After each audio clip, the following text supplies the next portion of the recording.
come to home learning, it's a topic that often we all have our own baggage or our memories which are really associated with this area. And so I guess the place that I wanted to start was, what are your memories of home learning from when you were going through school? Feel free to call out. Yeah, lots of reading. Lots of reading. Awesome. What are some other memories? Lots of homework. Lots of homework. Heaps. Study. Any other memories? The answers in the back of the book. Answers in the back of the book.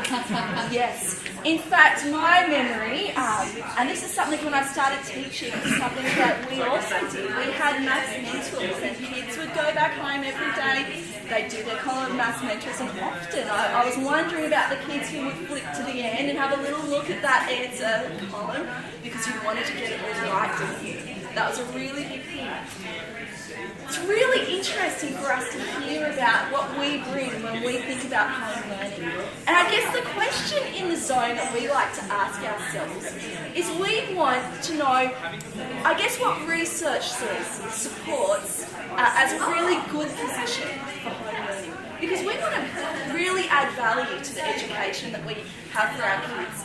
And often, what we associate with home learning is what, as educators, we term as busy learning. And that is, it's stuff to keep us busy, but often it's disconnected from what they're learning in class, and it could be something which, although it's taking up a lot of our time, children can find it really difficult to make those connections between what they're talking about in class and then what they do at home.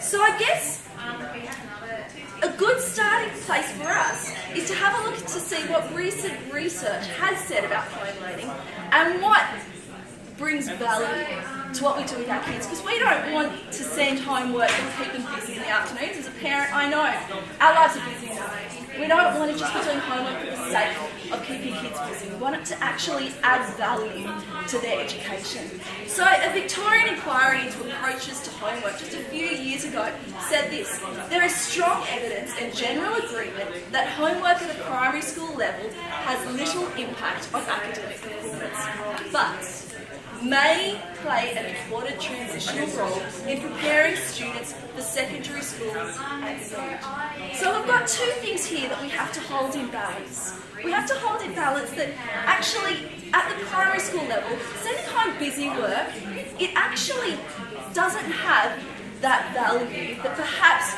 we might think that it does initially. It actually is something that research says doesn't actually value add. However, there may be an important role in helping them actually transition into being better learners when they're older. And that's something that we want to do. And as a K-12 school, that's something that we really think is valuable. We have that spectrum of age groups. So what I thought would be really important would be to go back to our learning approach, because home learning really is an extension of what we do here at school. So I wanted to go back to this basic concept. Learning, it's all about making connections.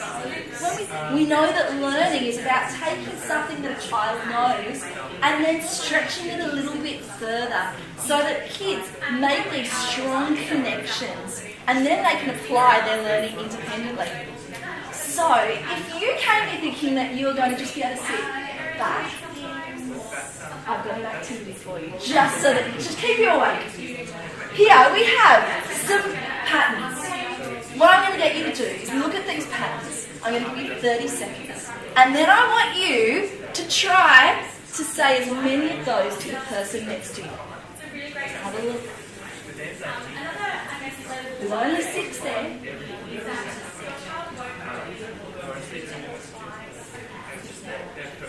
Go for it. Turn to the person next to you. See how many you can remember.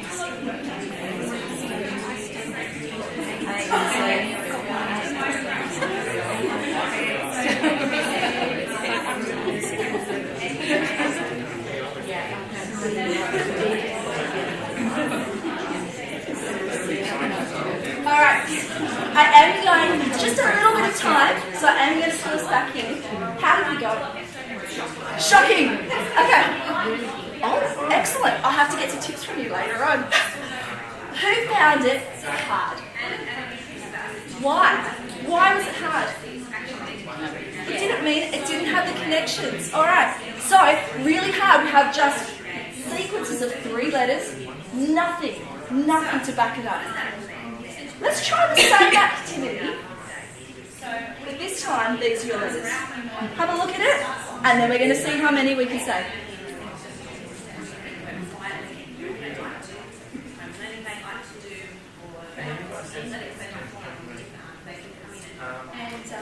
Go for it.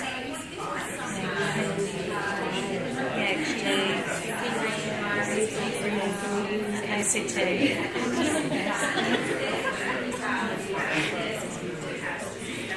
How did we go? We did it! All of them! Who here got all of them? Awesome! What was the difference? It was the same 3-letter combinations, all quite randomised. But we had 6 lots of them. Why was it so much easier that time around? They were known concepts, that's right. In fact, was there anyone here whose eyes was drawn to one of them? I know maybe some people watch CNN and their eyes are drawn to that. Each of us, we come with preconceived things for our learning, and your kids are the same. Now, often, what I find when we talk about homework is we talk about something which is called busy work. And that is, let's bring home something that's quite disconnected from what we're doing. And for kids, often, it can feel like that. I'm doing this stuff to check it off the list, but it's not helping my learning. There's nothing I can connect it to.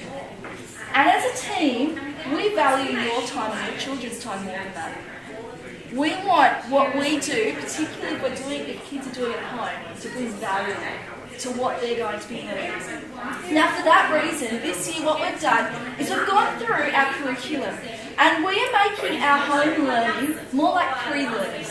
We know that learning is about connections, so what we're going to be doing is that our homework is going to be linked to next week's content. And that means that kids can go and have exposure to what they're going to do, and then next week when they come here, they'll be practicing what they've already seen. Connections. We just want to make those stronger and easier. Now, another thing which we really value is we value looking at the fact that research says that they should be practicing what they preach. But we also value that effective learning is targeted, individualised and responsive. There's no point in every child going home and doing exactly the same thing because it's not going to be targeted, individualised and responsive. It'll be something that they'll be doing, which is busy work. So, we have used a growth mindset metaphor to build our home learning this year. Now, growth mindset says that we believe that every student can grow. And we believe that that growth looks different for each student. And that for learning to be effective, it needs to be owned by each individual child. Now, you'll see, because of that, we've used this exercise metaphor. Because often in the growth mindset, we talk about the brain being like a muscle. And the more that we exercise it, the better we'll become at making connections. So you'll see that all of the pictures, all the terminology is based around this exercise kind of metaphor. I'm going to read what it says down the bottom. It says, if we only did things that were easy, we wouldn't actually be learning anything. We'd just be practicing things we already knew. We don't want to be doing that. We don't see value in that. We want your kids to be thinking about how they can stretch themselves. And it's going to look different for everyone. We're going to jump onto the home learning website. And is there anyone who's seen it at home already? We've gone through it with each of the kids. And over the next few weeks, hopefully some of you will see it. But part of what we believe is that it starts with kids going home and having a conversation with their parents. Because the person who knows the most about what your afternoons look like is you. So we want kids to be setting home home learning goals that are achievable, that fit with your family routine, and that are going to be beneficial for them. So, we'd like to encourage you to have that conversation. At home, talk to the child. Is there areas that you want to be stretched in, or are there areas you find hard? And we want them to set those goals. Sometimes those goals are going to change. And in fact, that's healthy if those goals change, because your child hopefully will get to know themselves better throughout the year. So if they need to submit multiple home learning goals, that's okay. As teachers, we want to follow and track along with their journey. An average week in homework. Let's go to this week for maths. So we have set each of our key learning areas here. We have maths, we have reading, we have writing, we have grammar, and advance. Now the way that we're trying to make this targeted, individualised and responsive is that we're actually going to give each of the kids the opportunity to choose what level that they're going to actually engage in. Now you can see down the bottom there are some icons. We have this one here. You'll notice it's the person meditating. Maybe your child, when they get home from school, they just feel like they've run a marathon. They're exhausted. They don't have much really to stretch themselves, and that's okay. Because as its own team, we often have lots of exciting things every day. And we plan on sending home tired children because we want them to be excited in their learning. So, if that's your child, they might aim to just do this gentle practice. Just like gentle exercises when we're keeping fit and healthy, it's just to keep those concepts ticking over. Maybe they want to give themselves a little bit of a challenge though. They don't want to be stretched enormously, it's just a small challenge. And if that's your child, they'll be going to this icon. And don't worry, if you forget, there is a little clue there, a hint, which you'll be able to say, okay, that's what this is about. This is the moderately hard exercises. But your child actually might want to be stretched. They may be after something that's going to make them feel challenged. And if that's them, they're looking at boot camp. That is exercises which are going to challenge them. It is going to be a lot more lateral thinking, and it is going to be pitched more at stage 4 or year 7 levels. We want them to be making those choices for themselves, because ultimately, you and your child, you know what they are able and have capacity to do in the afternoon. So, have that conversation with them. Talk to them about where they feel that they can best be stretched. Maybe homework for them is just about setting up some routines. It's not about them really stretching themselves. And that might mean that they just do some things sometimes. Now, you will notice that there's a lot on this website. Definitely do not see this as a ticker box. We don't want them to do everything listed here. When we set home learning goals, we want them to choose the areas that they want to work on. So if they just do reading for the next term, that's fine. We want them to concentrate on the areas that they feel will be beneficial to them. If they want to do all of it, that's fine too. But as long as they are finding that it is something which is of quality, we don't want them to do busy work, we want them to be making those connections. Now, if there is a need for extra extension, down the bottom, we do have some other activities which can be done. Some of them are fun activities. We do have a reading forum. One thing that research says again and again and again is that the most effective form of home learning is reading. Reading tops them all. So if your child goes home and reads, awesome. We're trying to make that really fun for them. So we've set up a forum. Is anyone here a part of Goodreads? Yeah? Alright. So you would be familiar with the concept. We have all of our different categories: fantasy novels, detective fiction, fiction, reference. And what we want to give them the opportunity to do is have a social forum where they can recommend a book. They can say, this book was fantastic, and we already have some students who have gone on there and reviewed books and give their recommendations. And that means that in the playground, when they see each other, we've facilitated a conversation where they can talk about books and be passionate about what they're reading. So that's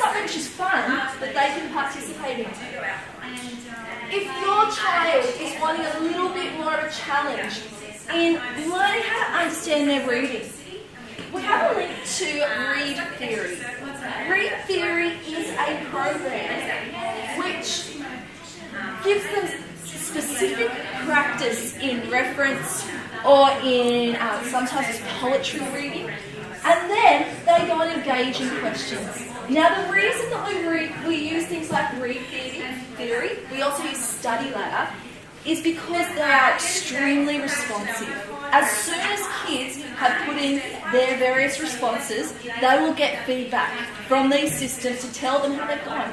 And we know that if we're going to learn, we need that immediate feedback. That is so important. So, learning question.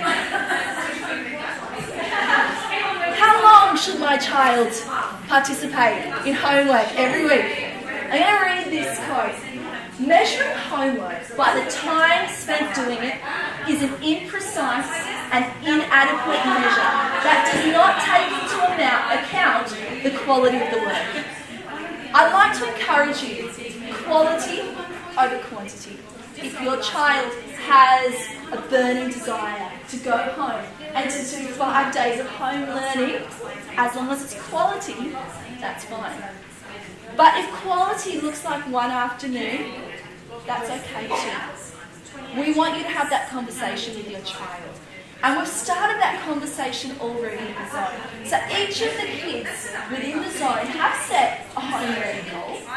Some of them already have said, oh no, 0 home learning for me. And others have actually opted for every single day. We'd encourage you to enter into that conversation because I find that some realistic timeframes tend to be in the middle of what mum and dad think and what kids think. So we'd love you to do that, and if it is something different to what they've said, go back onto that home learning goal section on the home learning site and set another goal for them. Because that can be done, and it should be done multiple times throughout the year. Now, last question before I open up for other questions. People have asked me, how do we get to the home learning website? Very easy. If we go onto Peaks, we go onto the Zone website. Home learning is on the sidebar here. So all they need to do is click on it and it will take them through to their activity for that week. They'll know what week we're up to in the term, so they'll be able to click on that week and it will lead them through to that really targeted learning, which does link in with what we're doing here in the Zone on a daily basis. So I want to hand it over to you. Are there any questions? Any things that we want to clarify? So with the running section, are they the same for each child? So like if you're good at maths, you're going to be more likely to go into the higher one if you're not good at English. So it's not just their whole for your child, they're pretty much the same program. That's right. So we have targeted them into 3 different groups. Generally, most children will fit within those 3 different categories. However, if they need more, then using things like Read Theory is the most responsive because that's going to pick up what they have been doing and link them into reading passages which are appropriate to where they're up to. Anna, is this new? Yes. Have you done this last year? This is new. This is new. Last year, home learning was why not. This year, it's not why not because I've had lots of kids come up to me and say, why not? That's right. This year, I like to see it as a bit of a reboot. This is about exercise. It's about exercising my brain, making it stronger.